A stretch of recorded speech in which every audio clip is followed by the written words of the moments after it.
Have you ever stopped to think about what's under your feet right now? No, like literally right now.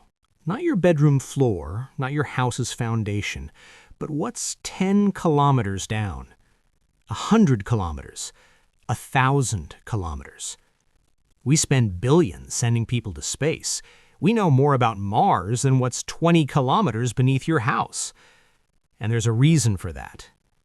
In the 1970s, the Soviet Union decided to run a space race downward. They dug the deepest hole humanity has ever made, 12 kilometers. Deeper than the Mariana Trench, deeper than Mount Everest is tall. 30 years of non-stop drilling. And then they stopped. Suddenly. Not because they wanted to, not because they ran out of money, because they couldn't go any further. But what if we kept going? What if you grabbed an indestructible excavator and said, "I'm going to the center of the Earth"? What would you find? Spoiler, it's not lava, it's not dinosaurs, it's not Godzilla. It's way crazier than that. Let's start from the beginning. You grab a shovel and start digging in your backyard. First meter, dirt, roots, worms. Totally normal. But for every kilometer you go down, the temperature rises 25 degrees Celsius. That's constant, like a law of physics nobody told you about.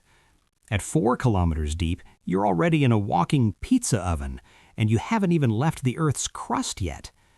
The crust, which is literally the thin shell of the planet, is less than 40 kilometers thick. 40 kilometers. That's less than the distance from Manhattan to Newark. But in this thin shell, there's everything. Every fossil you've ever seen, every diamond, every gold nugget. The deepest mines in the world are here. China's nuclear bunker, which is the size of an underground city.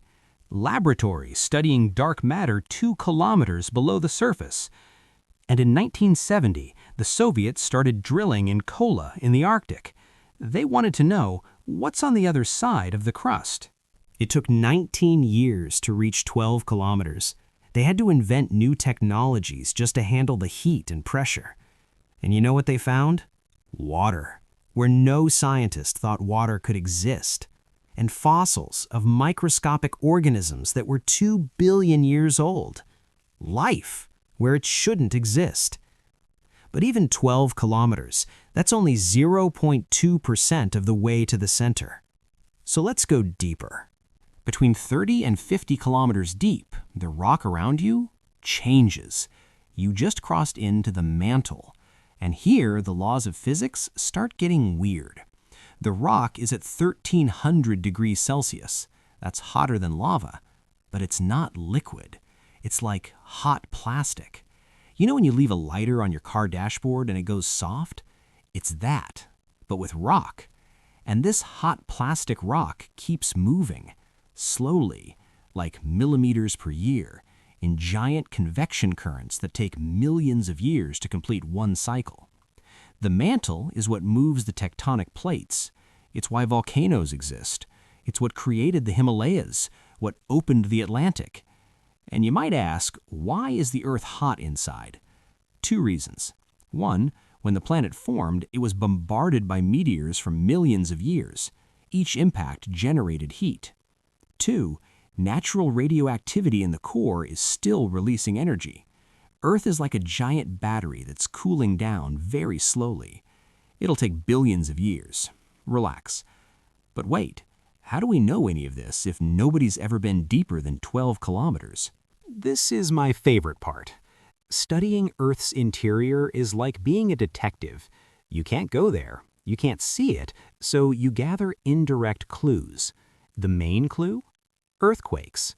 When there's an earthquake, everyone feels the ground shake, but seismic waves also travel downward. There are 2 main types, P waves and S waves. P waves pass through everything, liquid and solid. S waves only pass through solid.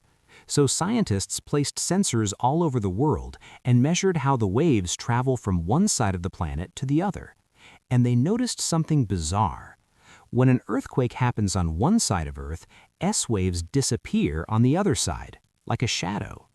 That only makes sense if there's liquid in the middle of the planet. And that's how they discovered the outer core.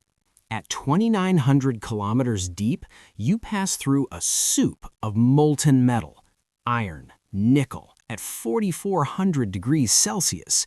But this soup isn't standing still, it spins. And when liquid metal spins, it creates electrical current, and electrical current creates magnetic field. This magnetic field is the only reason you're alive right now. Without it, cosmic radiation from the sun would sterilize Earth's surface. It would strip away the atmosphere. It would fry the DNA of everything that breathes. Mars lost its magnetic field billions of years ago. That's why it turned into a radioactive desert. And there's more. Earth's magnetic field flips. That's right. North becomes south, south becomes north. It's happened hundreds of times. The last time was 780,000 years ago. When's the next one? Nobody knows, but scientists think it might be starting. The magnetic pole is moving faster than normal, and we have no idea what's going to happen when it flips again. Finally, at 5,150 kilometers deep, you hit a ball of solid iron. The inner core, as hot as the surface of the sun, 6,000 degrees Celsius, but solid. Why? Because the pressure here is 3.6 million times greater than at the surface. The iron atoms are so compressed they can't move. And there's more. The inner core spins at a different speed than the surface. It speeds up, slows down, independent of the rest of the planet. Every 70 years, it changes rhythm. Why? Nobody knows. And that's when you realize we live on a planet we don't understand. We're stuck on a thin 40-kilometer shell floating on 6,000 kilometers of molten metal, plastic rock, and mysteries we've barely begun to decipher. Modern science is less than 400 years old. Earth is 4.5 billion. And maybe the most human thing that exists is this: looking at the ground and asking, what's down there? Grabbing a Soviet drill and boring 12 kilometers just to know. Because deep down, we're not a species that accepts living in a house without knowing its own foundations. And the more we look inward, the more we realize the strangest planet in the universe was always our own. If this got you fired up, subscribe to the channel. Every week I bring you a video about invisible paradoxes, those things we live with every day without understanding. And drop a comment. Would you dig a hole to the center of the Earth if you could? Thanks. See you next time.